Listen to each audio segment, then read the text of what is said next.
We've got a real problem if this war with the United States and Iran points to this Bible prophecy.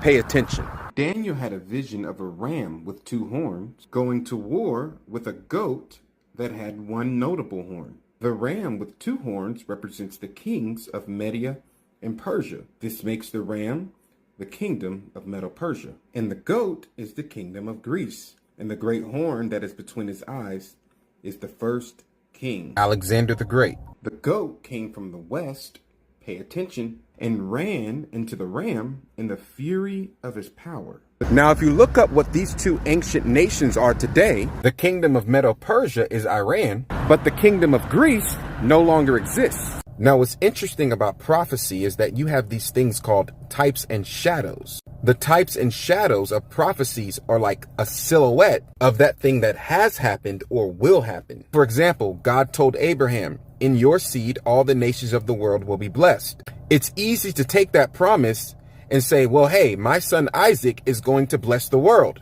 But Isaac was a shadow of the seed which was to come, which was Jesus. And this truth will potentially lead us to understand who the Greek Empire is today. Daniel 8 gives us two clues. The male goat comes from the west to fight against Iran, and the male goat comes in the fury of his power against Iran. Now, what nation from the west is fighting against Iran today? America.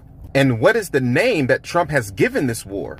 Operation Epic Fury. Now wait, there's more. When the male goat ran into the ram in the fury of his power, look what happened. The goat smote the ram and broke his two horns, destroying the kingdom of the Medes and the Persians. Now the two horns of the ram represents the two kings of Medo-Persia. And although Iran doesn't have two kings today, the goat from the west just broke the horn of the ram, killing the king. Now what's interesting is that if you continue to read through chapter 8, the prophet Daniel says that in the last days of this empire, the days that we're living in now, will rise the Antichrist.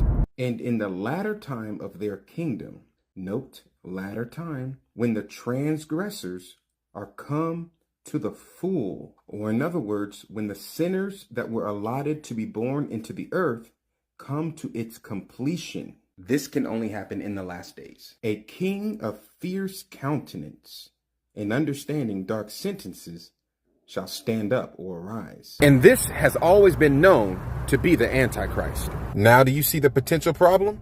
Now go watch this video on YouTube.